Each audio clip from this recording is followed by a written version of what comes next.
कल हमने जितना भी कुछ किया था, साहित्यिक परिभाषाएँ, साहित्यिक विशेषताएँ समझी थी, योगदान समझा था।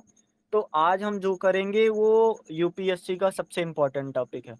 यहाँ पे बहुत सारे क्वेश्चन मिलेंगे। एक तो पूरा टॉपिक का टॉपिक आपको मिलेगा कि 19वीं शताब्दी में खड़ी बोली की क्या विशेषता रही। तो एक उस चीज़ पे बात करेंगे और दूसरा जैसे शुरू से होता है कि भाषिक विशेषता क्या है, व्याकरणिक विशेषता क्या है, शब्दकोशीय विशेषता क्या है, कैसे शुरुआत हुई, कहाँ योगदान हुआ। तो इसको हम थोड़ा-सा और गहराई से पढ़ेंगे। क्यों पढ़ेंगे? क्योंकि खड़ी बोली एकदम घिसकर या फिर परिष्कृत होकर मानक हिंदी बनती है। तो अगर हमें मानक हिंदी समझना है, तो हमने उतना तो समझ लिया कि अपभ्रंश कैसे योगदान देता है, अवहट्ठ कैसे योगदान देता है, पुरानी हिंदी हमने समझ ली और साथ ही साथ पूर्वी हिंदी, पश्चिमी हिंदी में अवधी और ब्रज को भी समझ लिया। कुछ और बोलियाँ आस-पास की हम समझ लेंगे। साथ ही साथ जैसे जब हम तुलसीदास पढ़ेंगे, तो वहाँ पे तुलसीदास अवधी को कैसे महत्व देते हैं, उसके बारे में पढ़ लेंगे, तो भाषा खंड का भी वो टॉपिक जुड़ा रहेगा। तो यहाँ पे ज़्यादा पढ़ने की ज़रूरत नहीं है। सूरदास जब पढ़ेंगे, बिहारी जब पढ़ेंगे या फिर रहीम अगर पढ़ रहे हैं, कुछ और लेखक या कवि हम पढ़ लेंगे जो हमारे पेपर 1 में है। तो अब बात की जाए खड़ी बोली की, कि खड़ी बोली का आधार कैसे बना। तो सबसे पहले जैसे हम बात करते हैं एरिया की, तो ये मूलतः जो है कहाँ का विस्तार माना जाता है? पता है आपको खड़ी बोली?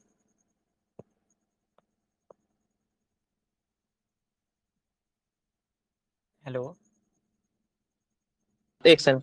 हाँ सर, पता है, दिल्ली और मेरठ के क्षेत्र के आसपास के क्षेत्र में बोली जाती है सर। हाँ, दिल्ली और मेरठ के क्षेत्र के आसपास, लेकिन जब इसका विस्तार होने लगा था, तो यही भाषा, भले इसका व्याकरणिक आधार अभी बना ना हो, भले इसको मानक हिंदी कहा ना गया हो, पर यही भाषा, यही खड़ी बोली विश्व मतलब भारत स्तर पर अलग-अलग क्षेत्रों में प्रचारित होने लगी थी। तो अगर प्रारंभिक एरिया की बात करें, तो दिल्ली और मेरठ के आसपास की भाषा है। सुनीति कुमार चटर्जी ने इसे सीधी कहा, कामता प्रसाद गुरु ने इसे कर्कश कहा, गिलक्राइस्ट ने गवारू कहा और किशोरीदास वाजपेयी ने इसको खड़ी पाई के नाम से माना।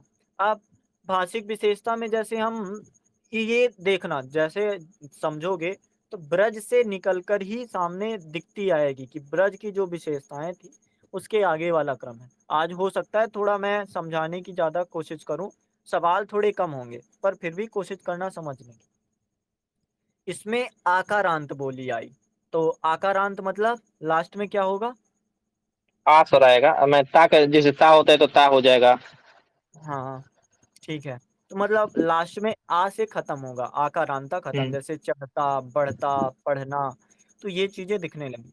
अब एक चीज़ और, जैसे ब्रज में क्या हुआ था कि हम देख रहे थे ए और अ विकसित हो गया था, उसका उच्चारण होने लगा था। करबौ, खाबौ, तो वो होने लगा था। लेकिन अब यहाँ पे फिर से उच्चारण में थोड़ा-सा सरलता आई या फिर कहें कि जैसे औरत है, तो औरत का रूप बन गया ओरत। जैसे खड़ी बोली में बोलते हैं ना, अक्सर देखते हैं आप कि खड़ी बोली में कोई भी शब्द वैसा नहीं रह पाता। ये चीज़ों को थोड़ा और सरल करने की कोशिश करते हैं। तो पहली विशेषता आकारांता का बढ़ना हुआ। दूसरी विशेषता फिर से जैसे अपभ्रंश में औ का ओ मिल रहा था, तो यहाँ पे भी मिलने लगा। तो जब हम तुलना करेंगे तो बताएँगे। फिर उसके बाद सर क्या हुआ? हाँ, सर, तो बोलिए। इसमें ब्रज ब्रज भाषा से तुलना करेंगे तो सेम रहेगा ना।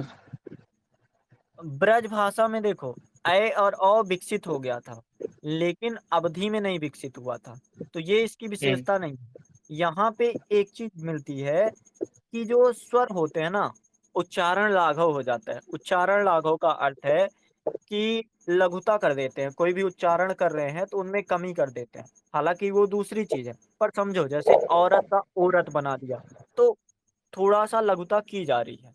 तो इस चीज़ को हम समझेंगे कि औरत का औरत बन गया, कौरव का कौरव बन गया, तो ऐसी चीज़ें बनती दिखेंगी। तीसरी चीज़ इसमें क्या दिखी कि स्वर लुप्त होना शुरू हो गया। जैसे समझो कि लिखा हो इकट्ठा, तो इकट्ठा का क्या हाँ, हो जाएगा? कट्ठा। कट्ठा हो जाएगा। और जैसे कोई शब्द है दिमाग, मान लो दिमाग है, दिमाग न लगाओ। मतलब आधा शब्द वो लोप करने की कोशिश करते हैं जल्दी में, क्योंकि ये थोड़ी कर्कश है, फ्लुएंट से निकलती है। फ्लुएंट तो के सर, निकलने के कारण हाँ, तो बोलिए। दिमाग का सर यहाँ पर दिमाग हो जाएगा ना सर? दिमाग, हाँ, मतलब उच्चारण में स्वर का लोप होने लगा, दिमाग का ई जो मात्रा लगी है तो उसका दिमाग हो जाएगा। तो यहाँ पे एक विशेषता ये हमको दिखी, इकट्ठा है तो उसका कट्ठा हो गया, श्याणा का श्याणा हो गया। अब चौथी चीज हमको क्या मिलती है, अब आप बताना ये ब्रज से मैच करता है कि नहीं करता। महाप्राण ध्वनि का अल्प प्राण होने लगा, तो क्या ब्रज से मैच कर रहा है?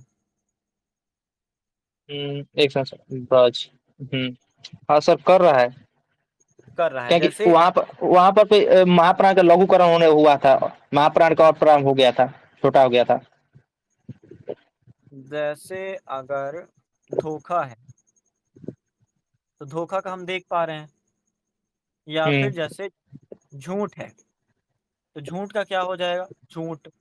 वो चीजें हमको, जैसे आप देखो, अक्सर जो शहर की दिल्ली वाले एरिया में जाओ ना, तो आपको ऐसी चीजें दिखाई देंगी, बहुत सारी चीजें आपको। जैसे अगर बोला जाए तुम चल रहे हो, तो बोलते हैं बस तू चल रहा है, तो तुम का तू हो गया, क्योंकि गिल क्राइस्ट ने इसे गवारू कहा।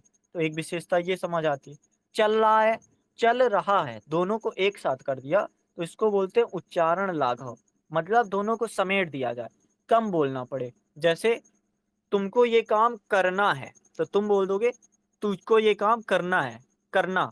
तो डायरेक्ट करना है को साथ में कर दिया, या फिर करता है तो कर रहा है। तो ऐसी चीजें इसको बोलते हैं उच्चारण लाघव।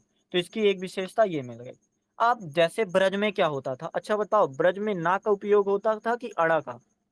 अड़ाक होता था सर? ब्रज में। सॉरी सॉरी सर, नहीं नहीं, अवधि में सर अड़ाक होता था और ब्रज में नौ का होता था। सोच के बताओ।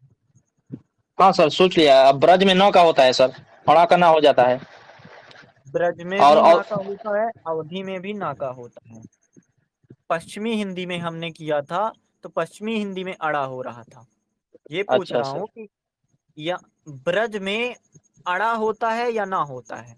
जैसे अगर बोलूं बाण, तो बाण अवधि में आएगा, ब्रज में आएगा, या फिर खड़ी बोली में आएगा, या फिर कहाँ पे आएगा? बाण सर। हम्म। र। अवधि में सर अड़ा हो जाएगा, र हो जाएगा, बाण के बाण अवधि में।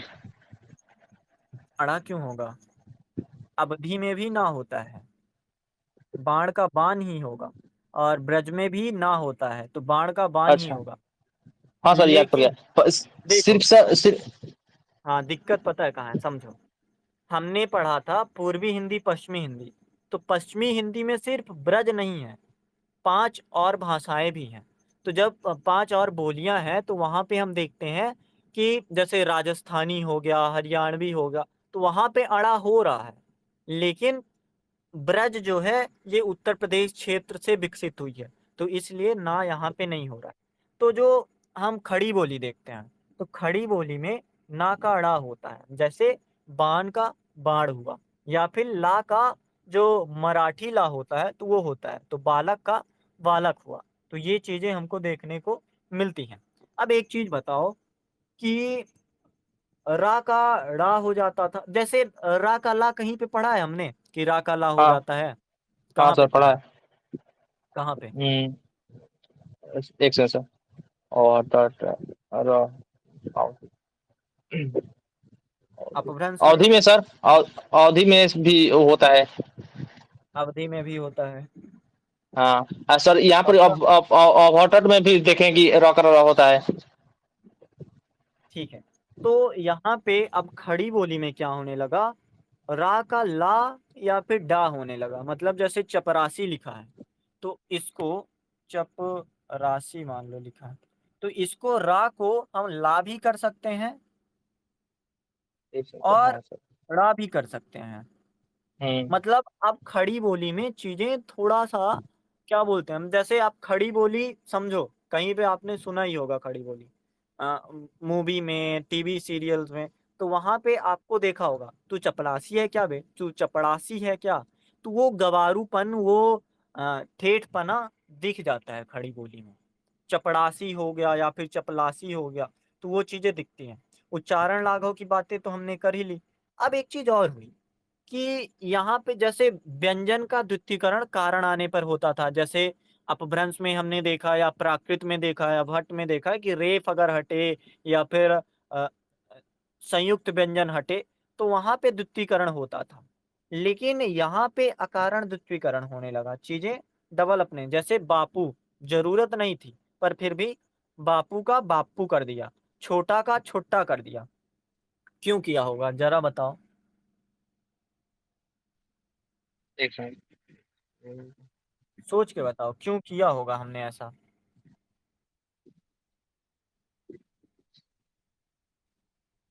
सर क्योंकि सर देखो, खड़ी बोली गाँव समाज की भाषा है। अब गाँव समाज की भाषा में नए शब्दों का आना या देशज शब्दों का बनना, हाँ, पंजाबी लैंग्वेज एक हो गया, उसके कारण इन चीज़ों का आना, या फिर गाँव समाज की भाषा में थोड़ा चिकनापन या फिर थोड़ा लय बनाने के लिए चीज़ें ऐसी बोल दी जाती हैं। बाप्पू है क्या? थारे यहाँ बाप्पू से है? तो ऐसा हरियाणवी में हो या फिर, तो कुछ विशेषताएँ इसने हरियाणवी और राजस्थानी की ली हैं। तो वो चीज़ें यहाँ पे देखने को मिलती हैं। तो ये हुई इसकी भाषिक विशेषता। और बाकी भाषिक विशेषता जैसे अल्पप्राण, महाप्राण हमने किया, तो वो सब थोड़ा-थोड़ा ब्रज से मिलती है, अवधि से भी थोड़ा-थोड़ा मिलती है, जिसको हमने देखा ही। तो अब हम बात करते हैं इसकी व्याकरणिक विशेषता की। आज मेनली हमको बात करनी है साहित्यिक विशेषता की, क्योंकि एक पूरा टॉपिक 19वीं शताब्दी में खड़ी बोली का विकास, पूरा का पूरा समझ लो कि एक क्वेश्चन 20 नंबर का यहीं से आता है। तो उसके बारे में हम ज़्यादा बात करेंगे कि कैसे इसका विकास हुआ, कैसे किसने सहायता दी, फोर्ट विलियम कॉलेज हो गया, प्रेस हो गया, ईसाई मिशनरी हो गया, जैसे 2024 में पूछा था ईसाई मिशनरियों ने कैसे योगदान दिया। तो हम व्याकरणिक विशेषता में जल्दी-जल्दी करते हैं, फिर आगे बढ़ते हैं। अब देखो, भविष्य काल में गा, गे, गी रूप आया, लेकिन फिर भी क्या होने लगा? द्वितीयकरण। जैसे गा, गे, गी रूप भविष्य काल मतलब वह चलेगा, अगर हिंदी में होगा तो वह चलेगा। लेकिन अगर अगर खड़ी बोली में होगा तो क्या होगा? तो सर चलेगा। अभी तो वो चलेगा, सेम बात हुआ ना सर। सेम बात होगा, गा, गे, गी रूप आता है, लेकिन द्वितीयकरण होता है। द्वितीयकरण मतलब डबल हो जाएगा। जैसे चलेगा, चलेगा, कैसे लिखेंगे? चलेगा और एक गा और, ऐसे समझ लो, गा के नीचे हलंत समझ लो कि व्यंजन का द्वितीयकरण हो जाता है। तो भविष्य काल में जैसे कुछ भी चलूंगा, चलूंगा, ऐसा आपने सुना होगा कहीं ना कहीं। समझे ग ये का बात या रिपीट। नहीं समझे? हाँ सर, ग हाँ, का रिपीट हो रहा है नहीं सर। गा का रिपीट होता है मतलब द्वितीयकरण हो जाएगा भविष्य काल में, सुना होगा। हाँ, चलेगा, ठीक है। तो भविष्य काल में ये विशेषता हमको मिलती है। तो जैसे अगर हम तुलना करने जाएंगे कि खड़ी बोली ने हिंदी के विकास में क्या योगदान दिया, तो भविष्य काल में अब गा, गे, गी रूप ही आता है, बस द्वितीयकरण खत्म हो गया है। अब दूसरी बात, भूतकाल में क्या होने लगा? तो भूतकाल में या रूप आने लगा। जैसे कि वह चला गया, चला गया, चला गया मतलब भूतकाल है, पास्ट टेंस है। लेकिन एक चीज और हो गई कि यहाँ पे उच्चारण लाघव हो गया। उच्चारण लाघव से वो हो गया चल गया। चल गया। लिख के बताओ, जैसे चल, गा का आधा हो जाना, तो यहाँ पे उच्चारण लाघव हो गया। अभी हम देख रहे हैं जैसे भविष्य काल में डबल हो जाता है, लेकिन यहाँ पे जुड़ जाता है। अब आप सोचो ऐसा क्यों हुआ होगा? तो भविष्य की बात है, तो वहां पे जोर डालने के लिए सोचा होगा, या फिर खड़ी बोली में ऐसी विशेषता हमको मिलती है कि डबल हो जाएगा तो फील आएगा कि आगे की बात है, या फिर आगे जो होगा उसकी बात की जाएगी। और भूतकाल में जो हो चुका है, तो हो चुके को इतना देर से क्यों बोले? चला गया ऐसा क्यों बोले? चल गया बोल देते हैं। तो वो चीज उच्चारण लाघव में आने लगी। अब वर्तमान काल में क्या होता है, जैसे अभी वर्तमान काल में अगर आपको लिखना है ही गोज टू मार्केट, इसका क्या होगा वर्तमान में? ही गो मैं जाऊँगा हो जाएगा सर। ना वर्तमान मैं काल में जा सर मैं जाता हूँ मैं हाँ, बाज़ार जाता हूँ। मैं बाजार अ, जाता हूँ। हाँ, लेकिन यहाँ पे ये होने लगा कि ता की जगह ऊ रूप या वा रूप, मैं बाजार जाऊं हूँ या फिर मैं बाजार जावे हूँ, ऐसा होने लगा। तो वर्तमान में वर्तमान में ऊ रूप आया या फिर वा रूप आया, ठीक है। भविष्य में क्या आया? भविष्य में क्या आया? जल्दी बताओ थोड़ा, मतलब जल्दी से तो करेंगे तो सही है। भविष्य में सर गा के गी आया। हाँ, गागेगी आया, लेकिन द्वित्वीकरण होने लगा। और भूत में क्या हुँ, आया? भूत में य रूप आया सर य। या रूप आया, लेकिन क्या होने लगा? यह भी यहाँ पर भी विशेषण प्रचलित होने लगा सर। हाँ, उच्चारण लाघव होने लगा, मतलब चीजें डबल जो थी उसको सटीक कर दिया गया, चला गया का चल गया, कर रहा का कर रहा। तो ऐसी चीजें सीमित दिखने लगती हैं। सर हाँ, सीमित किया गया यहाँ पर नहीं सर कुछ। हाँ, सीमित किया गया यहाँ कुछ। अब देखना, अब थोड़ा सा बताना कि ऐसा क्यों हुआ। जैसे एक चीज होती है बलाघात अधिक होता है, जैसे राजस्थानी में, मतलब हिंदी में बोलते हैं सियाना है, सियाना है, सियान। तो यहाँ पे सियाना का श्याणा हो गया। तो श्याणा हुआ क्यों हुआ होगा? तो एक विशेषता भी हमने पढ़ी थी कि एक एक उच्चारण राग होता है या फिर प्रारंभ हुँ, में स्वर का लुप्त होता है। तो आप देख रहे हो, ई जो था, ई लोप हो गया और आ भी लोप हो गया। जैसे देखो, मान लो लिखा है सियाणा, ठीक है। तो सियाणा में अभी हमने पढ़ा कि प्रारंभ में स्वर लुप्त होता है, मतलब शयाना हो हाँ, जाएगा। हुँ, ना नहीं, अड़ा ही समझो, शयाना हो जाएगा। लेकिन फिर भी अभी सा में आ दिख रहा है, तो इसको बना देंगे श्याणा, श्याणा।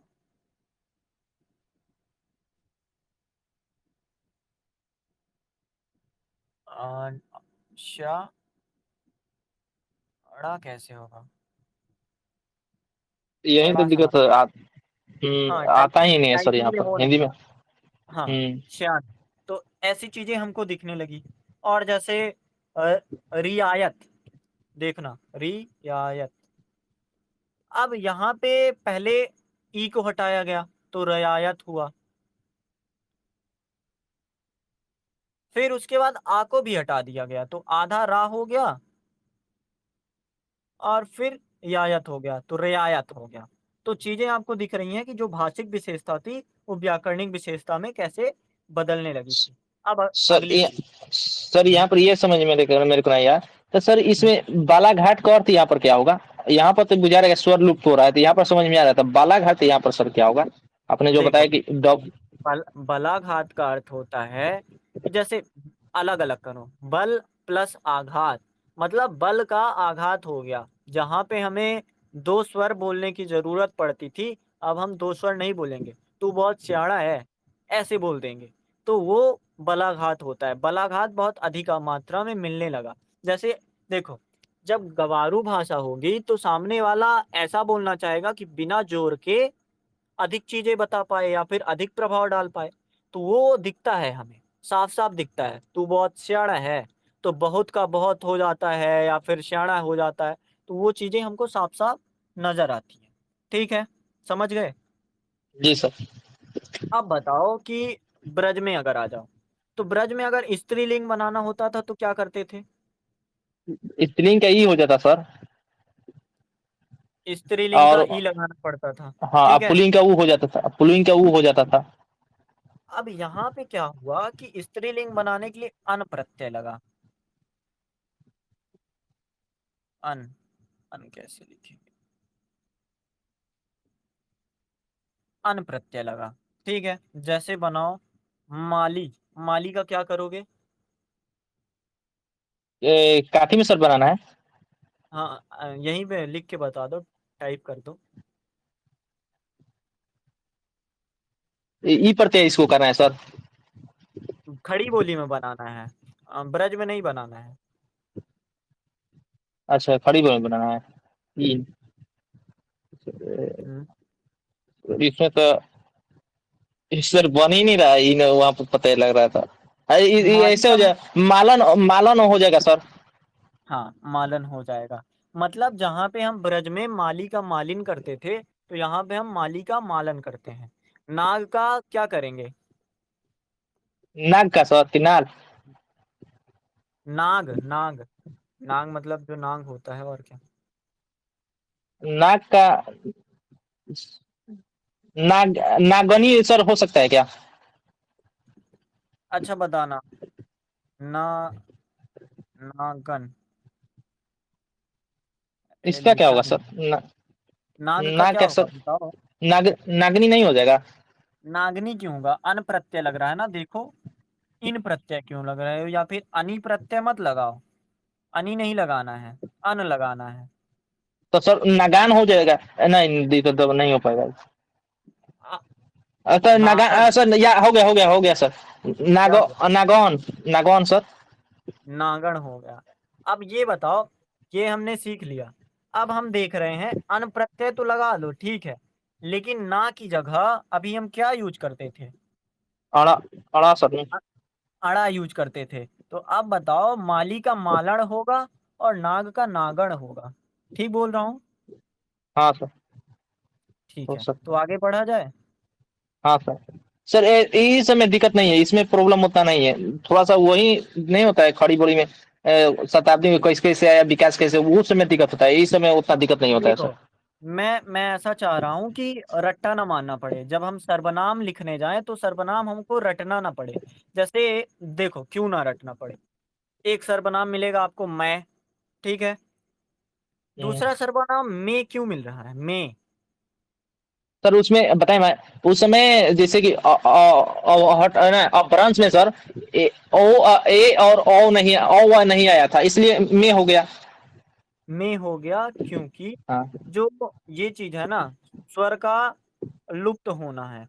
तो यहाँ पे दिखता है मैं का में हो जाना, ये इस चीज का प्रतीक है कि यहाँ पे स्वर लोप हो रहा है। अगर मैं बोलूं मारा, तो ये काहे से बना होगा? क्या सर? कहने का मतलब मारा सर? सर्वनाम है, तो ये काहे से हाँ। बना होगा? नहीं नहीं, ये नहीं बोल रहा हूँ। मारा सर्वनाम कि मारी रोटी है, मारी रोटी। तो अगर हम्म। ये बोलो तो मारा सर्वनाम कहाँ का है? तुम्हारा, या फिर मेरी। ये सब इसमें हो सकता है सर।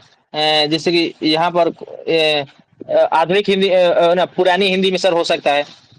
अभी देखो, अभी हम पढ़ रहे थे कि जो एक सेकेंड, व्यंजिक नहीं, ये नहीं। प्रारंभ के स्वर लुप्त होने लगे, जैसे इकट्ठा का कट्ठा हो गया, तो शायद ये तुम्हारा का मारा हो गया होगा। हो हाँ हाँ सकता है सर। कि नहीं? हाँ। अगर यहाँ पे लिखा है जिसका, मतलब सा आधा सा है, तो आधा सा क्यों हुआ होगा? जिसका का जिसका बना दिया, किसका का किसका बना दिया। तो वो चीजें, जिनका का जिनका बना दिया, कौन का कौन बना दिया। तो वो वही चीज तो दिख रही है जो व्याकरणिक विशेषताएं हैं। उच्चारण लाघव से हो, द्वितीयकरण से हो, या फिर प्राथमिक जो व्यंजन है, प्रारंभ में स्वर का लोप होना हो, उससे हो। तो वो चीजें हमको साफ दिखती हैं। ठीक है। जी सर। सर यहाँ पर भी बात करना था, बुंदेली भी सर पढ़ना पड़ेगा ना? कहीं कहीं तो बुंदेली, मैंने देखा था देखो, यूपीएससी ने कभी पूछा नहीं है। अब जो जो नहीं पूछा है यूपीएससी, तो वो हमारा, आप समझो कि जब पूछ नहीं रहा है और छोटी सी बोली है, उसकी जरूरत उतनी है नहीं, तो उसको पढ़ना भी उतना जरूरी नहीं है। पर पढ़ लेना, एक ऊपरी ऊपरी नजर से आप देख लेना कि क्या क्या उसमें चीजें हैं। और अगर बताना भी होगा तो उसको शामिल करके ही बताना होगा, अलग से नहीं बताना पड़ेगा। तो वो चीजें हम्म। हम समझेंगे, ठीक है। जी तो सर। अब हम आ जाएं साहित्यिक विशेषता में। जी सर। अब देखो, साहित्यिक विशेषता इतना ज़्यादा ज़रूरी है समझो कि हमें एक पूरा-पूरा टॉपिक मिलता है। एक टॉपिक आप देखोगे कि 19वीं शताब्दी में खड़ी बोली के विकास पर चर्चा कीजिए। आपको लगभग 20 से 30 क्वेश्चन मिलेंगे 10 साल के अंदर। 20-30 नहीं मतलब हर साल 1 क्वेश्चन आता ही है। और दूसरी बात जब हम खड़ी बोली पढ़ रहे हैं तो खड़ी बोली की ब्रज से तुलना हो या फिर खड़ी बोली का हिंदी के विकास में योगदान हो या फिर प्रारंभिक खड़ी बोली कैसी थी, आधुनिक खड़ी बोली कैसी है, प्रेस का क्या योगदान रहा, ईसाई मिशनरियों का पिछले साल ईसाई मिशनरी पूछा था, उनका क्या योगदान रहा, अमीर खुसरो का क्या योगदान रहा और भरतेंद्र हरिश्चंद्र का क्या योगदान रहा, तो ये सब चीज़ें बनती हैं। और इसके बाद जब हम आगे बढ़ेंगे, कल पढ़ेंगे, तो कल हम पढ़ेंगे हिंदी साहित्य का विकास या फिर मानक हिंदी का विकास, क्योंकि हमको वहीं तक जाना था। तो आज हम बात करते हैं साहित्यिक विशेषता की। इसको ज़रा-सा मैं कॉन्सेप्ट में बाँधने की कोशिश करूँगा। अब जो भी मुझे पूछना होगा आप बताना कि क्या-क्या हो रहा है। अब देखो, आरंभ में तो अगर एक सवाल ऐसा था कि साहित्यिक आधार पर खड़ी बोली का विकास क्रम कैसा रहा? तो उसमें आपको साफ-साफ नज़र आ रहा है। विकास क्रम में पहले आपको बताना पड़ेगा कि आरंभ कहाँ से हुआ, फिर आपको बताना पड़ेगा कि बेहतर तरीके से या फिर पहला कवि जैसे खुसरो को पहला कवि माना जाता है। फिर क्या आधार हुआ कि खड़ी बोली ब्रज को मिक्स करने लगे, फिर कबीर आए, 17वीं शताब्दी में मूलक दास आए, फिर उसके बाद अकबर के दरबार में रहीम दास आए, दक्खनी हिंदी जब ये मिली या फिर खिलजी का अभियान हुआ, मोहम्मद बिन तुगलक का अभियान हुआ। तो ये चीज़ें जैसे आप सोचो, आपको साउथ में हिंदी तो कभी बोलते नहीं हैं या फिर हिंदी कभी सीखी नहीं होगी। तो साउथ में ऐसा क्या हुआ होगा कि वहाँ पे जो लोग हिंदी बोलते हैं, भले मतलब टूटी-फूटी बोलते हैं कि कुछ भी जैसे आपने सुना होगा अगर केरल वाले हिंदी बोलेंगे, तो कैसे बोलेंगे? सुना है आपने कभी?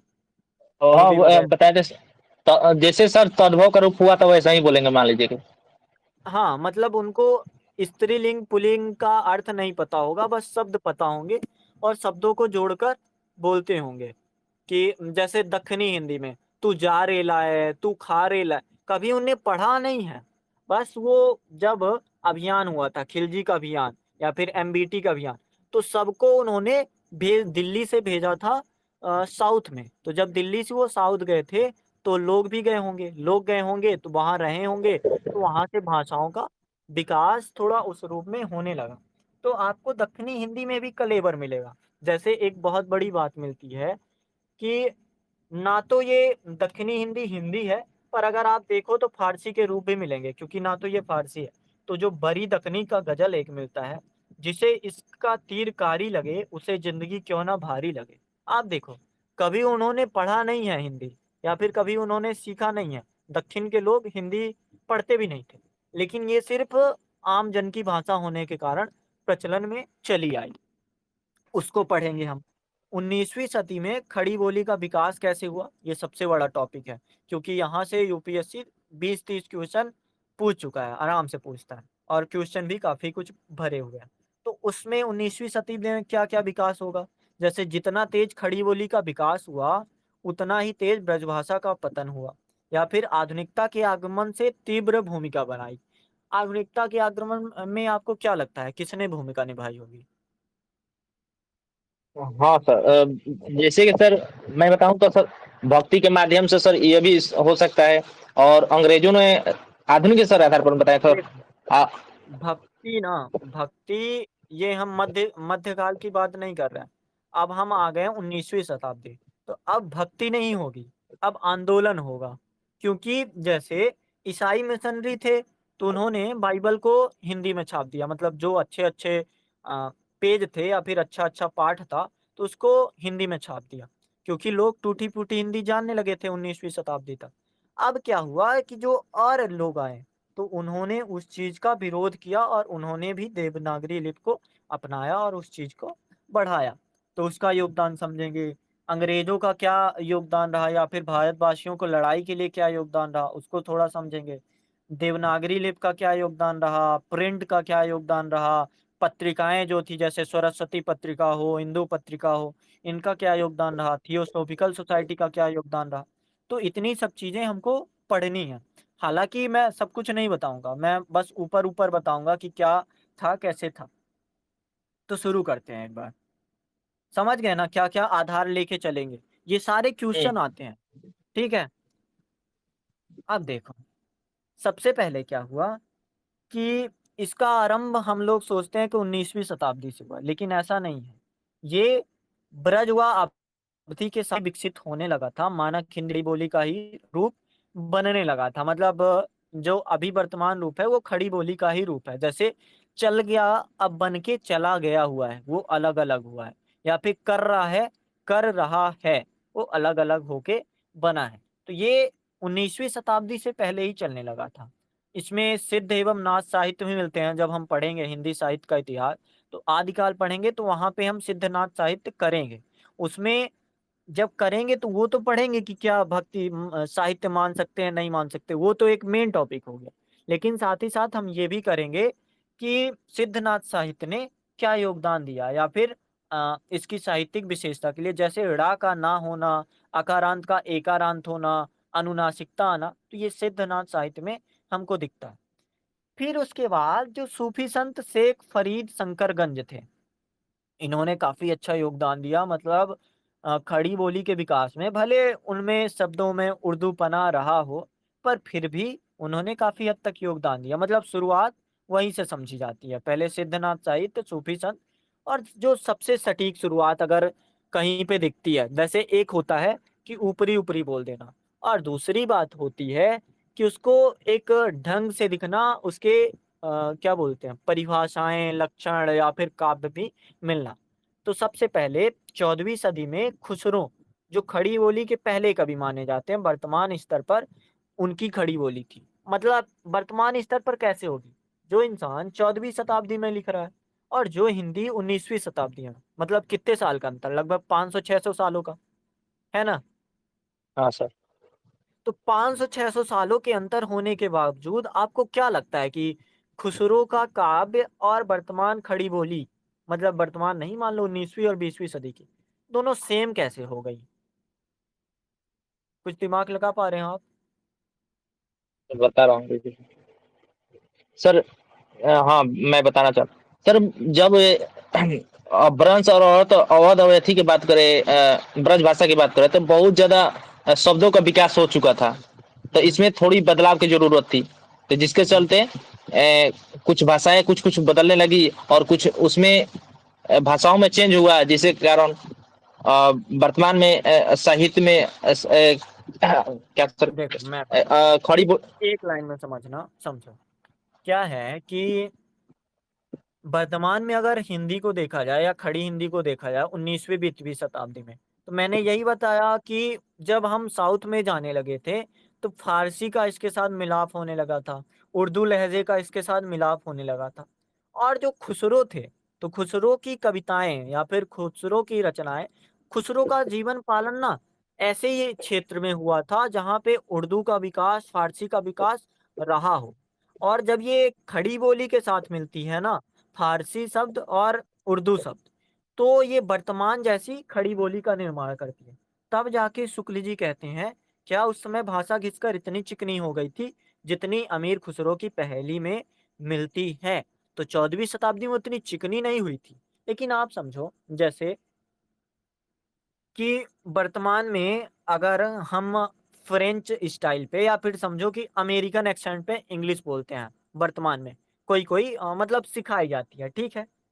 लेकिन हो सकता है गांधी जी या फिर जवाहरलाल नेहरू या फिर अंबेडकर पहले ही उस फ्लुएंट से, उस एक्सेंट से वो अंग्रेजी बोलते हों, अमेरिकन अंग्रेजी या फिर ब्रिटिश इंग्लिश, तो वो बोलते हों। तो उसका क्या कारण हो सकता है? तो सबसे बड़ा कारण यही होगा कि वो अमेरिका में रह के आए होंगे या फिर वो इंग्लैंड में रह के आए होंगे, उन्होंने वहाँ पे समय बिताया होगा, तो जब यहाँ आए, तो वहाँ पे ऐसा विकास मिला।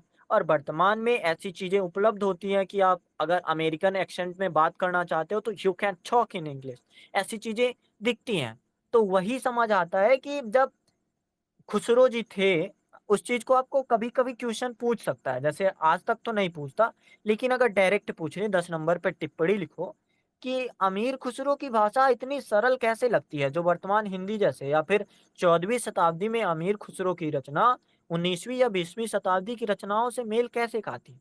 तो आपको प्रूव करना होगा, बताना पड़ेगा कि उनका जो माहौल था, उनका जो वातावरण था, वो इसी प्रकार का वातावरण था जहाँ उनको मिला था परिवेश, जो फारसी के साथ, उर्दू के साथ, साथ रहा।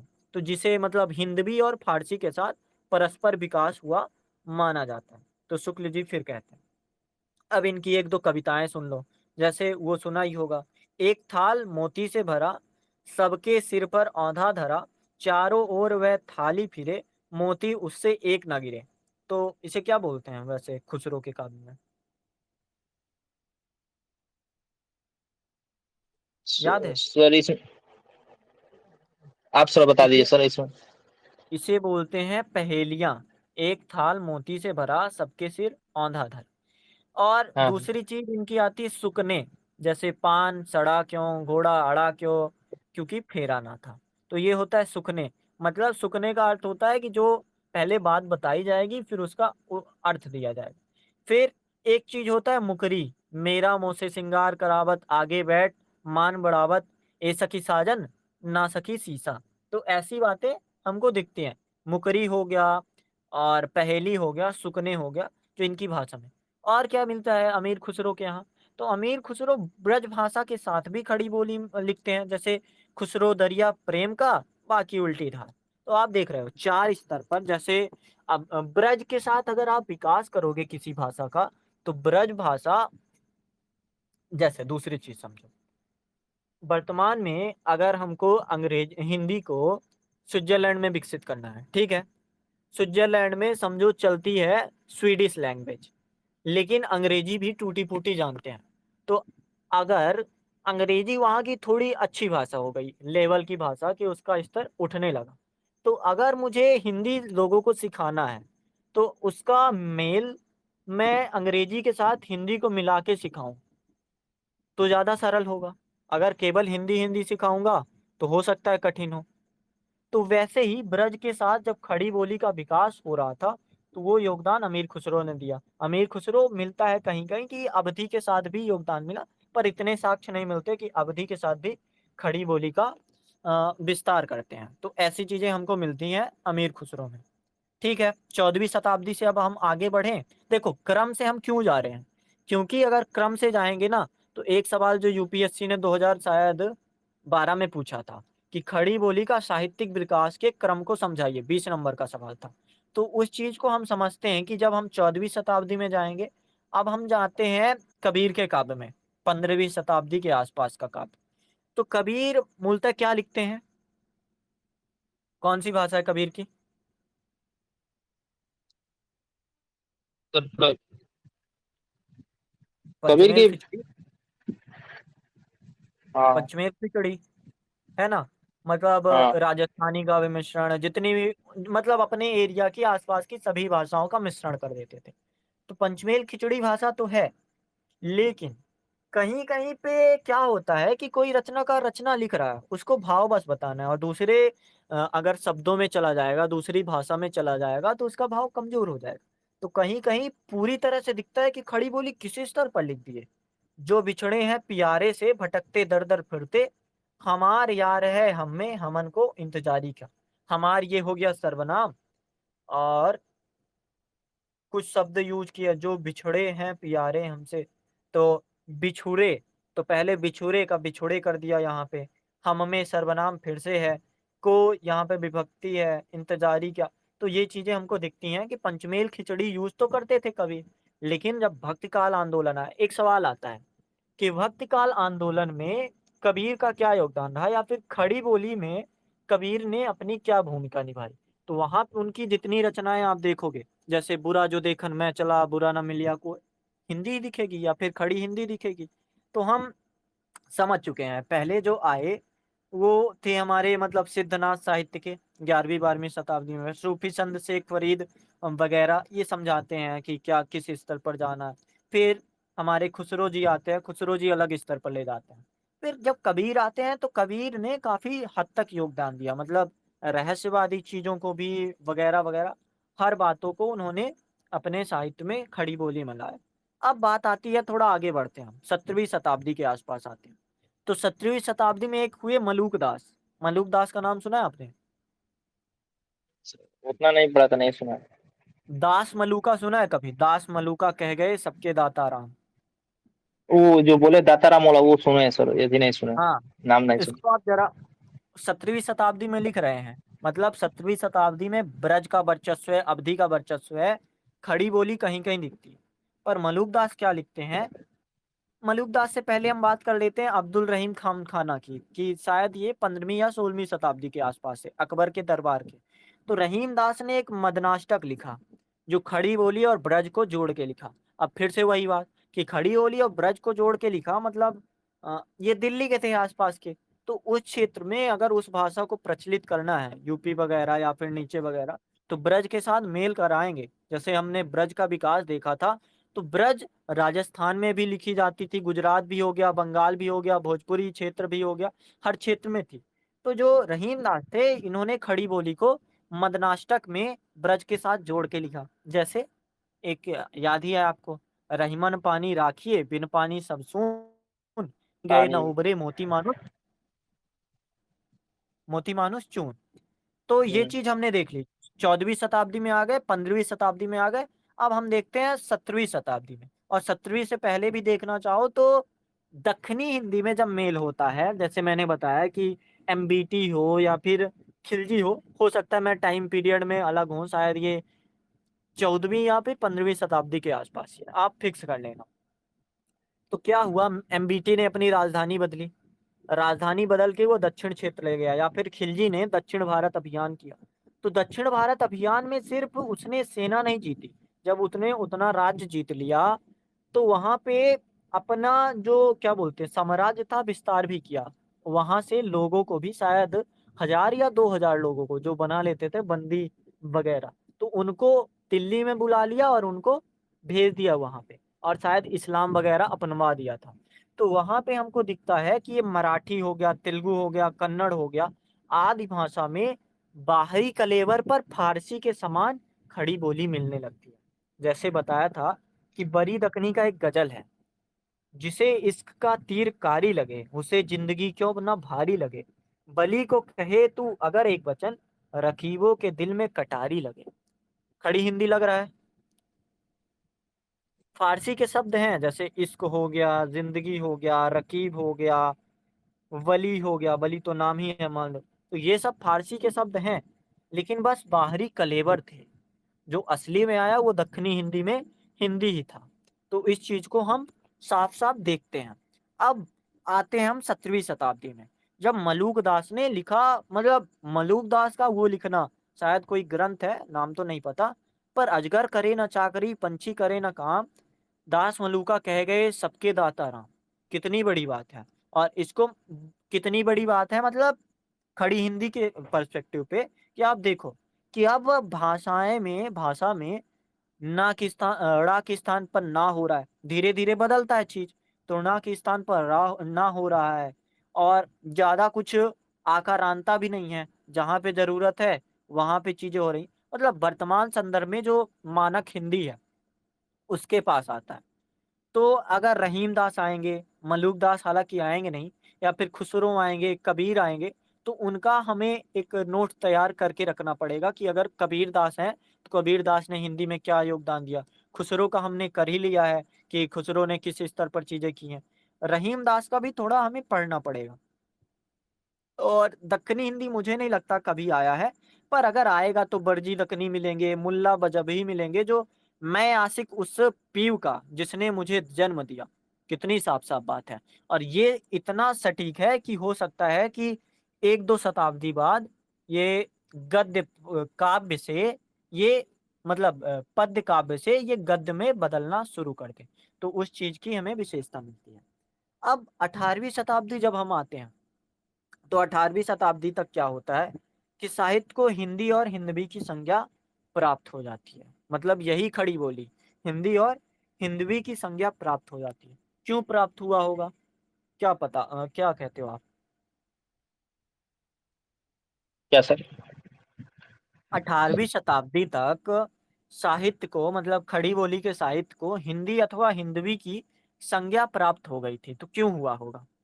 सर क्योंकि हिंदवी हिंदी किसे एक कहते हैं आप? हाँ, क्या, हिंदवी बताओ पहले। जैसे हिंदी भाषा से मिल-जुल हो गया सर, क्योंकि हिंदी भाषा और खड़ी बोली साथ-साथ आने के चलते खड़ी और हिंदी बोली में तालमेल होने के कारण सर जो हिंदी भाषा में मेल जो ज़्यादा हिंदी खड़ी बोली हिंदी भाषा के मेल खाने लगी। हिंदी में देखो, परिवर्तन हो गया कुछ। हाँ, देखो समझो, हिंदवी क्यों बोलते हैं? अगर खुसरो के काव्य को हिंदवी बोलते हैं तो उसका अर्थ है कि उनके काव्य में उर्दूपना, फ़ारसीपने के साथ खड़ी बोली आती है। तो यानी 18वीं शताब्दी तक जैसे अभी हम दक्षिणी हिंदी देख रहे हैं, तो यहाँ पे हमको कहीं-कहीं दिख रहा है कि खड़ी बोली का असर है। तो इसको हम बोलने लगे, मतलब हिंदी अथवा हिंदवी की संज्ञा देने लगे। अब जो मेन यूपीएससी पूछता है, उसका हम थोड़ा-सा अ, क्रॉस करते हैं। जैसे 19वीं सदी में खड़ी बोली का विकास कैसे हुआ? अगर ये सवाल आता है या फिर ऐसा कुछ भी आता है, तो पहले हम बात करते हैं, जितना तेज़ खड़ी बोली का विकास हुआ, उतना तेज़ ब्रज भाषा का पतन हुआ। तो ये बताओ, ब्रज भाषा का पतन होना क्या ज़रूरी था? नहीं तो हिंदी का विकास ना हो पाता। क्या लगता है? हमको सर इसमें कन्फ्यूज़न है क्योंकि होना ज़रूरी नहीं है सर क्योंकि कुछ-कुछ बदलाव होना ज़रूरी है, लेकिन पूरा और समझो, पूरा बदलाव होता है तो सही कह उस रहे हो, देखो, समझो, ब्रज भाषा का खत्म होना या पतन होना ज़रूरी नहीं था, बट आप देखो रहीम का काव्य, आप देखो कबीर का, आप देखो अमीर खुसरो का, मुल्ला बजभी का, सबका देखो। उन्होंने क्या किया? किसी ने फ़ारसी में मिला के बोल दिया, किसी ने क्या बोलते हैं, ब्रज में मिला के बोल दिया, किसी ने अवधी के साथ बोल दिया, किसी ने दक्षिणी हिंदी के साथ बोल दिया। तो लोग मिक्स कर रहे हैं। तो जब तक खड़ी बोली को स्वतंत्र नहीं किया जाएगा, मतलब पतन होना ज़रूरी नहीं था, लेकिन जब तक उसको स्वतंत्र या फिर अलग नहीं किया जाएगा, क्योंकि ब्रज में ऐसी संवेदनाओं के लिए शब्द नहीं थे जो आधुनिक संवेदनाएँ बनी थी। 19वीं शताब्दी में अब हम स्वतंत्रता संग्राम के लिए युद्ध लड़ने लगे थे। अब हमारा मैटर सिर्फ़ वो भक्ति आंदोलन नहीं रह गया था, अब हम आगे बढ़ गए थे। तो वहाँ पे किसी एक भाषा का जाति भाषा ना होना, एक देश की भाषा होना ज़रूरी हो गया। तो वहाँ पे हालाँकि पतन ज़रूरी नहीं है, लेकिन स्वतंत्र होना ज़रूरी था। और जैसे ही स्वतंत्र हुआ, तो आप देखो कि समझो जैसे आप मान लो आइसक्रीम खाते हो और नहीं, आप मान लो, हालाँकि एग्ज़ाम्पल थोड़ा अटपटा लग सकता है। आप जैसे चाय पीते हो और चाय के साथ आपकी आदत है बिस्किट खाने की। लेकिन अब आप चाय को केवल अलग महसूस करना चाहते हो या फिर केवल अलग पीना चाहते हो। तो शायद बिस्कुट को अलग खाओ, चाय को अलग पियो। और हो सकता है कि आप केवल अब चाय ही पीने लगो, बिस्कुट को छोड़ दो। तो वैसी ही चीज़ थी कि ब्रज व अवधि तो साथ-साथ थे, आपको अभी भी ब्रज साहित्य मिलेगा।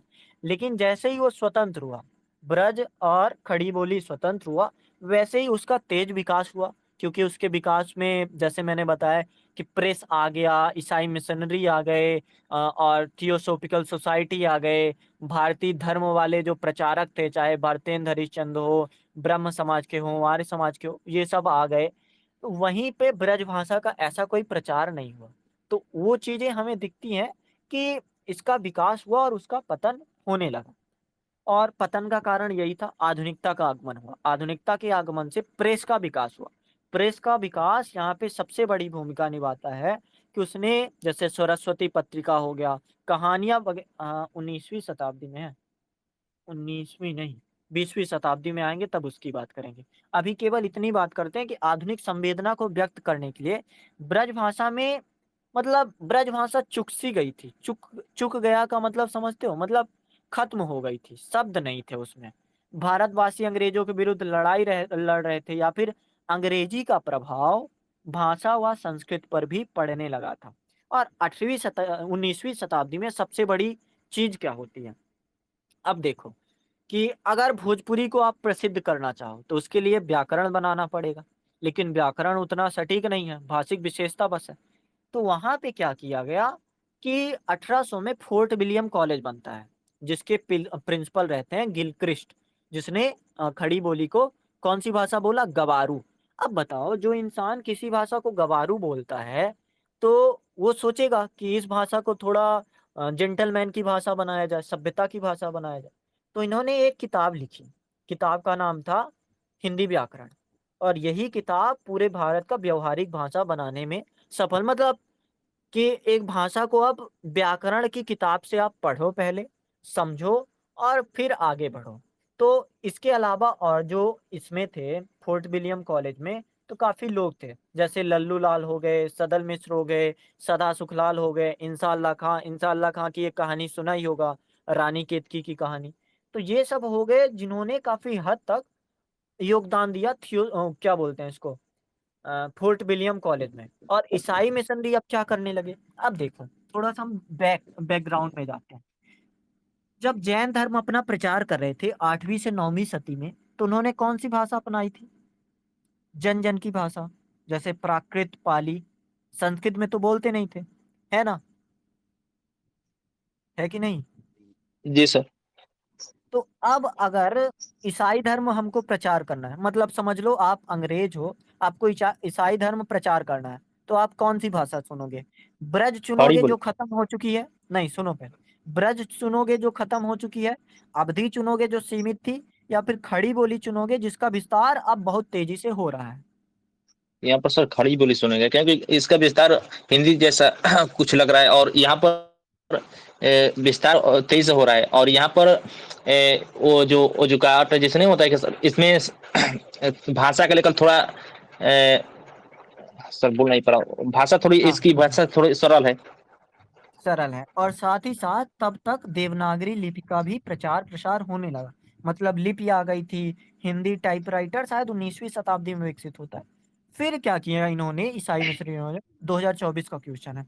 फिर इन्होंने किया कि बाइबल के जो कुछ विशेष अंश थे, जैसे अ, गीता के अपने विशेष अंश क्या हो सकते हैं? गीता के विशेष अंश ये एक होगा कि कर्मण्येवाधिकारस्ते, ये बता देना, या फिर रामायण का विशेष अंश क्या होगा, या फिर किसी धर्म का विशेष अंश होता है कि उसकी सबसे बड़ी विशेषता।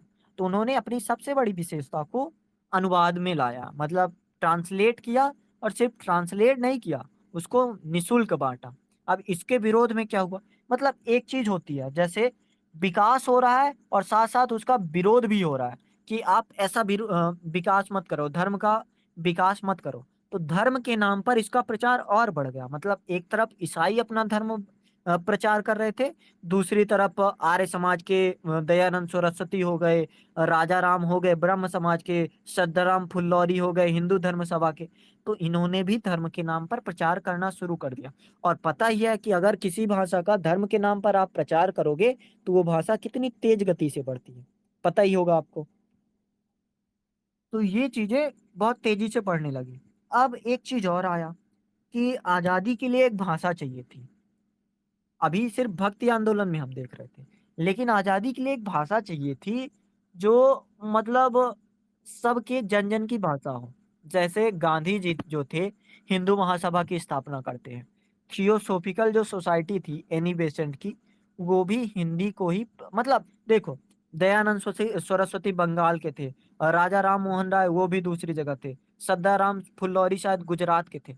उनकी भाषा गुजराती थी किसी की बंगाली थी, किसी की ब्रज थी समझ लो, किसी की भोजपुरी थी, भरतेंद्र की भोजपुरी थी। उन्होंने अपनी भाषा को महत्व नहीं दी कि मैं अपनी भाषा में प्रचार करता हूँ, मैं अपनी भाषा में चीज़ों को बनाता हूँ। उन्होंने क्या किया कि हिंदी को चुना। हिंदी जन-जन की भाषा बनने लगी थी और बनने में इन्होंने योगदान भी दिया। फिर उसके बाद थियोसॉफिकल सोसाइटी जैसे बताया, एनी बेसेंट हो गई, या फिर एक क्वेश्चन आता है कि महात्मा गांधी ने क्या योगदान दिया? तो हिंदू महासभा। रामविलास शर्मा कहते हैं कि जितना और किसी ने या फिर अन्य किसी आंदोलन ने हिंदी के विकास में योगदान नहीं दिया, उतना महात्मा गांधी के कार्यक्रमों ने दे दिया। जैसे इंदौर में एक कार्यक्रम उन्होंने किया था, और राजेंद्र प्रसाद यादव जो नहीं, राजेंद्र प्रसाद शुक्ल जो थे, उन्होंने भी इनकी तारीफ की, कि बताया कि गांधी जी के साथ मैं चंपारण में था, अब मैं साथ में हिंदी के प्रचार में हूँ, जो शायद देश के विकास में सहायक हो। अब जैसे-जैसे आगे बढ़ते जा रहे हैं, अब हम देखेंगे प्रेस की स्थापना हो गई। मतलब अभी देवनागरी लिपि का विकास हो गया था। देवनागरी मतलब नागरी लिपि जो अपने सिलेबस में, तो विकास हो गया था। अब जैसे हम बढ़ रहे हैं, प्रेस की भी स्थापना हो गई, और एक टाइपराइटर, हिंदी का टाइपराइटर या फिर नागरी लिपि का टाइपराइटर आ गया। तो जब नागरी लिपि का टाइपराइटर आ जाएगा, तो आपके पास अखबार छापने को हो जाएगा, पत्रिका छापने को हो जाएगा। जैसे उतंड मार्तंड, आगे बढ़ जाते हैं हम थोड़ा-सा, 19वीं शताब्दी में आते हैं, 18वीं शताब्दी छोड़ते हैं वहीं पे। तो 19वीं शताब्दी में 2 कालों में बँटा या 3 कालों में बँटा। भारतेंद्र पूर्व युग, भारतेंद्र युग, भारतेंद्र पश्चात युग। तो भारतेंद्र पूर्व युग में हम देख ही रहे थे कि फोर्ट विलियम कॉलेज की स्थापना हुई, व्याकरण शब्दकोश जैसे उन्होंने बनाया, गिलक्रिस्ट ने बनाया, लल्लू लाल हो गए, सदल मिश्र हो गए, सदाशिव दयाल हो गए, इंसाअल्लाह खां हो गए, इन्होंने विकास में योगदान दिया। लल्लू लाल का प्रेम सागर प्रेरित किया था गिलक्राइस्ट ने कि यार आप प्रेम सागर लिखो, जो कृष्ण लीला से संबंधित था। क्यों? जरा सोचो, अभी मैंने बताया कि भक्ति के माध्यम से किसी भाषा का प्रचार अगर आप करोगे तो वो बहुत सरल हो जाता है। तो लल्लू लाल को बोला इन्होंने, लल्लू जी लाल शायद उनका नाम था। तो लल्लू जी लाल को बोला उन्होंने कि आप प्रेम सागर लिखो जो कृष्ण लीला से जुड़ा हो। तो एक तो सबसे बड़ी रचना ये हो गई। दूसरी रचना सिंहासन बत्तीसी, बेताल पचीसी जो कहानियां हैं, शकुंतला नाटक हो गया। फिर गिलक्रिस्ट ने खुद ही लिखा था कि व्याकरण नाम की पुस्तक लिखी थी 1796 में, ग्रामर ऑफ हिंदुस्तानी देवनागरी लिपि में छपाई हुई। सदरलाल मिश्र ने नासिकेतोपाख्यान की रचना की। अब एक चीज सबसे बड़ी कि ये सब रच तो रहे थे, लेकिन कहीं ना कहीं फारसी शब्द आते थे, कहीं ना कहीं उर्दू शब्द आते थे, कहीं ना कहीं व्याकरणिक गिलिच होता था। लेकिन सदरलाल जो मिश्र थे ना, संस्कृत के शब्द अधिक थे उनमें, मतलब संस्कृत के शब्द का मतलब संस्कृतनिष्ठ शब्द, जो अभी वर्तमान हिंदी है, मानक हिंदी जैसे उपस्थित हो गया, जैसे आप समझती हो कि हम लोग बात करते हैं जिस लेवल पे या फिर यूपीएससी के आंसर लिखते हैं। तो संस्कृत में शब्द अधिक थे और अरबी व फारसी शब्द ना के बराबर थे। तो आप देखो, अब हम इंटर कर गए हैं कहाँ पे, हिंदी के पास या मानक हिंदी के पास। हालाँकि गए नहीं हैं, बस एक विकास क्रम समझ रहे हैं कि सदरलाल मिश्र का वो जो नास्केत्यायन था, तो वो कितना इम्पोर्टेंट होता था। तो उसके बारे में अब 18वीं से 19वीं शताब्दी में जैसे बताया कि मिशन ईसाई मिशनरी आ गई थी। अंग्रेज़ों को पता हो गया था कि हिंदू जो हैं या फिर जो इंडियन हैं, वो धर्म के नाम पर काफ़ी अधिक महत्व रखते हैं। तो मुस्लिमों को कहा कि आप ये देखो हमारी बाइबल देखो कितनी बढ़िया है, और हिंदुओं को कहा कि आप हमारी बाइबल पढ़ो ये कितना बढ़िया। तो उनके लिए वो हुआ। तो जैसे मतलब बताई कि आप रेफरेंस दे सकते हो, जैसे जैन कवियों ने जन की भाषा अपनाया था, वैसे ही ईसाई मिशनरियों ने भी जन की भाषा या फिर ईसाई पादरी ने जन की भाषा अपनाया। अब सबसे बड़ा दिन होता है हिंदी के लिए, 30 तारीख, मतलब 30 मई 1826। क्या होता है, कलकत्ता में उतंड मार्तंड पहला हिंदी का समाचार पत्र विकसित होता है। फिर अहिंदी भाषी क्षेत्र में जैसे बनारस हो गया, काशी हो गया, यहाँ ब्रज वगैरह चलता था, अवधि वगैरह चलता था। यहाँ पे पत्रिकाओं का विकास हुआ, बनारस पत्रिका, काशी पत्रिका। सद्राराम फुल्लौरी जो थे 1877 में भाग्यवती लिखते हैं। देवकी नंदन खत्री का सबसे बड़ा योगदान, मतलब चंद्रकांता संतत जो हैरी पॉटर जैसे आपने पढ़ा होगा या फिर देखा होगा, तो हैरी पॉटर जैसी तिलस्मी रचना उन्होंने लिखी, मतलब चंद्रकांता संतत, उन्होंने शायद 12-13 रचनाएं लिखी हैं। तो लोग उसको पढ़ने के लिए हिंदी सीखते थे, मतलब दक्षिण भारत का जो इंसान है वो हिंदी सीखने के लिए, इन हिंदी पढ़ने के लिए इनके मतलब सीखता था। और क्या हुआ, जैसे समझो कि एक दक्षिण भारत का इंसान है, उसे हिंदी आती है, ठीक है। अब सामने वाला इंसान कह रहा है कि चंद्रकांता संतति आपने पढ़ी? तो उसने कहा हाँ पढ़ी। तो कहा पढ़ के हमें सुनाइए। तो घेरा लगाते थे और लोग सुनते थे कि चंद्रकांता संतति को पढ़ो। तो चंद्रकांता संतति का काफी बड़ा योगदान है। और फिर उसके बाद क्या होता है, हालांकि अभी नहीं, थोड़ा सा हम बाद में इसकी बात करेंगे। अब आ जाते हैं हम भारतेंद्र युग में। तो भारतेंद्र युग में जैसे भारतेंद्र जी बताई कि भोजपुरी क्षेत्र के थे, पर इन्होंने कहा निज भाषा उन्नति है, सब उन्नति को मूल, मतलब अगर मेरी भाषा का उन्नति होगा तो हर भाषा का उन्नत होगा। तो यहाँ पे इन्होंने काफी अधिक भूमिका निभाई। इनका जो कवि वचन सुधा था, जिसको अंग्रेजों ने ब्लॉक कर दिया था, उसमें लिखा था, अंग्रेजी पढ़ के जदपि सब गुण होत प्रवीण, पै निज भाषा ज्ञान बिन रहत हीन के हीन। अंग्रेजी पढ़ के तुम बुद्धिमान तो हो जाओगे, लेकिन अपनी भाषा अगर नहीं पढ़ोगे तुम हीन के हीन रह जाओगे। तो ऐसा लिखा, तो इनके कवि वचन सुधा को इन्होंने बैन कर दिया। तो ये चीज हमको दिखती है। और क्या दिखता है कि इन्होंने नाटक भी लिखे, भरतेंद्र हरिश्चंद्र का नाटक, मतलब अलग स्तर का। अब इनका कथानक दूसरा नहीं था, अब ये अंग्रेजों के विरुद्ध बातें करने लगते थे, जैसे टका सेर भाजी टके सेर खाजा, ये रचना हो या फिर भारत दुर्दशा हो। किस्सा गोई शैली में कहानियां लिखते थे, कहावत लिखते थे, कहना होता था। नागरिक प्रचारणी सभा जो नाटक के माध्यम से लोगों को बताती थी कि ऐसा नाटक है। 1900 में सरस्वती पत्रिका किशोरी लाल गोस्वामी का हुआ, इंदुमती वगैरह लिखा गया, तो वो चीजें कहानियां भी अब आने लगी। आंदोलन की भाषा को गांधी जी ने प्रचार की भाषा में बदला, मतलब हिंदी महासभा में या फिर हिंदी प्रचार सभा 1918 में उन्होंने काफी बड़ी भूमिका निभाई। रामविलास शर्मा का मैंने बताया ही। राजेंद्र प्रसाद क्या बोलते हैं कि सन 17 में, मतलब 1917 में महात्मा गांधी चंपारण में थी और मुझे उनके साथ कार्य करने का सौभाग्य मिला। हिंदी प्रचार कार्य आरंभ हिंदी उर्दू के झगड़े को समेटते हुए भाषा को हिंदुस्तानी बना दिया। मतलब एक चीज और मिलती है कि जैसे आपने पढ़ा होगा कि महात्मा गांधी ने जब प्रेरित किया प्रेमचंद को, तो वो हिंदुस्तानी भाषा में लिखते हैं। भरतेंद्र हरिश्चंद्र भी हिंदुस्तानी भाषा में लिखते हैं। तो हिंदुस्तानी भाषा का क्या मतलब, हिंदी के साथ उर्दू का होना, हिंदी के साथ फारसी का होना? नहीं। हिंदुस्तानी भाषा मतलब इसमें ना तो संस्कृत की शिष्टता थी और ना ही उर्दू की दुरूहता। मतलब एक आम जन की भाषा थी, व्यवहारिक स्तर पर, कि उसको बोला जाए और सब समझे। एक गांव का निरक्षर इंसान भी समझे और एक शहर का बुद्धिजीवी वर्ग भी समझे। तो उस भाषा को उन्होंने बताया, और अलग अलग लेखक कवि जैसे मैथिली शरण गुप्त, रामधारी सिंह दिनकर, और मतलब सूर्यकांत त्रिपाठी निराला, अलग अलग स्तर के, महादेवी वर्मा हो गई, सुभद्रा कुमारी चौहान हो गई, ये सब विकास होने लगा। मतलब 20वीं शताब्दी में हम आ चुके हैं।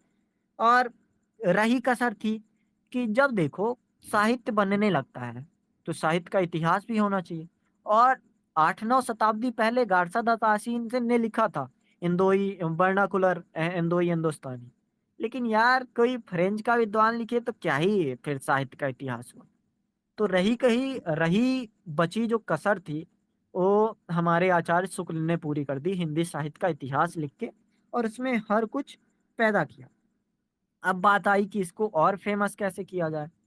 तो जो एक फिल्म आती है, मतलब फिल्म तो पहले भी चलने लगी थी, बांग्ला में फिल्म हो, गुजराती में हो, मराठी में हो, यहाँ पे टाकीज आ गया था, लेकिन हिंदी में नहीं आया था। तो 1931 में सबसे पहली जो फिल्म थी आलम आरा। अब देखो खड़ी बोली से हम हिंदी में आ चुके हैं, व्याकरण यहाँ पे बनने लगा है, हालांकि उतने स्तर पर नहीं आया, फिर अभी आ गए हैं। तो आलम आरा, हिंदी टाइपराइटर भी बनने लगे, स्क्रिप्ट वगैरह लोगों को मिलने लगी। और एक स्लम डॉग जो मिलियनर मूवी है, शायद उसमें एक गाना आपने सुना होगा, जय हो, रिटेन बाई शायद गाया था, किसने गाया था, ए आर रहमान ने गाया था। उसको ऑस्कर पुरस्कार मिला। तो वो हिंदी की वहां पे विशेषता। और एक चीज हमको फेमस तरह से मिलती है कि जो एक गाना नहीं है, मेरा जूता है जापानी, पतलून इंग्लिस्तानी, सर पे लाल टोपी रूसी। तो इस लाल टोपी रूसी में जो रूस के लोग थे, तो इसमें थिरकते थे। उनके जो पब थे, नाटक मंच थे, तो ये गाना बजाकर नाचा जाता था। और गाना का बोल हिंदी में ही था, किसी दूसरी भाषा में ट्रांसलेट नहीं हुआ करता। तो ये सब चीजें मिलती हैं। अब देखो साहित्य भी आ गया, लेखक भी आ गए, चीजें भी आने लगी, आमजन की भाषा भी बन गई। अब जब हम जो कल पढ़ेंगे, कल क्या पढ़ना है कि हिंदी साहित्य मानक रूप में कैसे आया।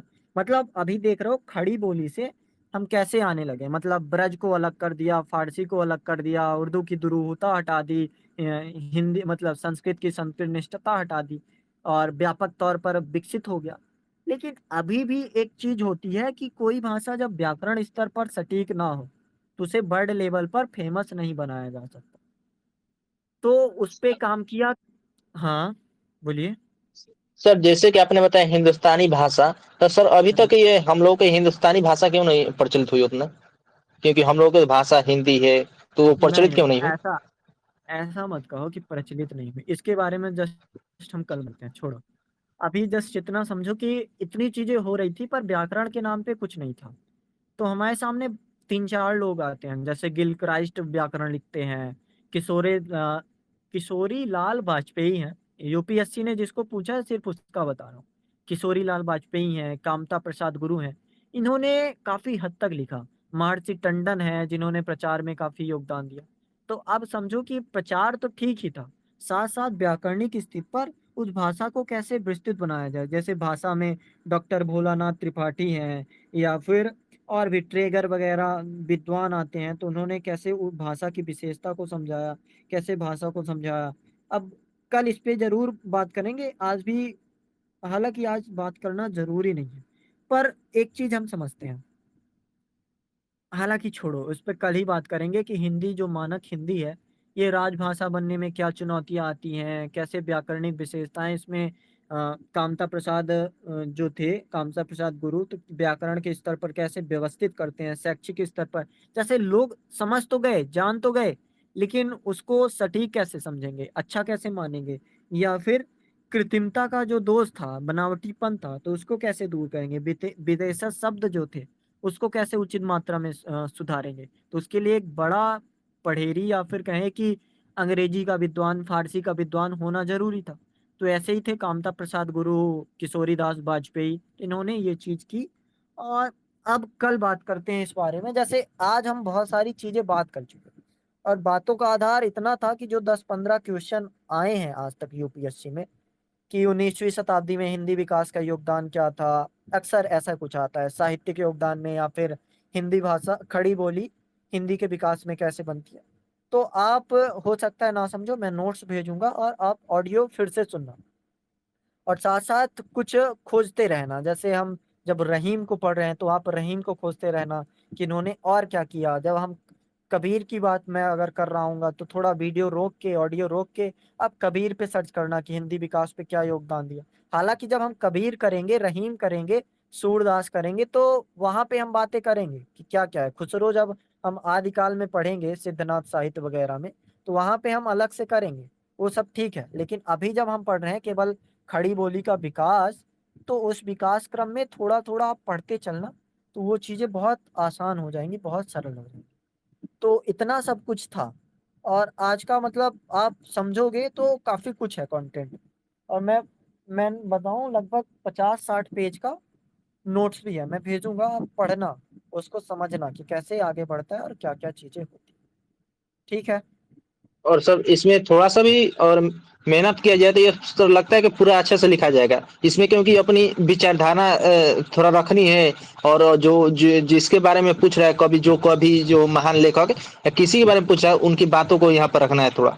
और यह भी हाँ, दिखाना है कि और सर यह मतलब भी दिखाना है बोलिए। कि सर यह भी दिखाना है कि आधुनिक काल में ये कैसे हिंदी बोली में प्रचलित हो गई और आने वाले समय में ये सर जैसे कि वो खड़ी बोली से हिंदी बोली में कैसे प्रचलित हो गई ये भी दिखा सकते हैं। हाँ, देखो, मैं अगर चाहता तो इतने में समाप्त कर देता कि खड़ी बोली की साहित्यिक विशेषता, इतने में खत्म कर सकता था। लेकिन आगे हमको पढ़ना है कि खड़ी बोली की साहित्यिक विशेषता या फिर खड़ी बोली की विशेषता, जो हिंदी की विशेषता या फिर हिंदी साहित्य की विशेषता बनने में योगदान देता है, तो ये क्रम से पढ़ना बहुत ज़्यादा ज़रूरी था।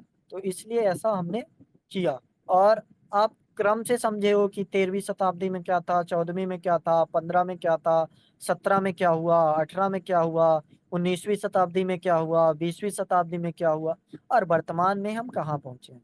तो इस सब को पढ़ने के बाद आपको अब ज़्यादा दिक्कत नहीं होगी या फिर आपको एक और क्लास की ज़रूरत नहीं। नहीं सर मैं कर लूंगा कोई दिक्कत नहीं है लेकिन वही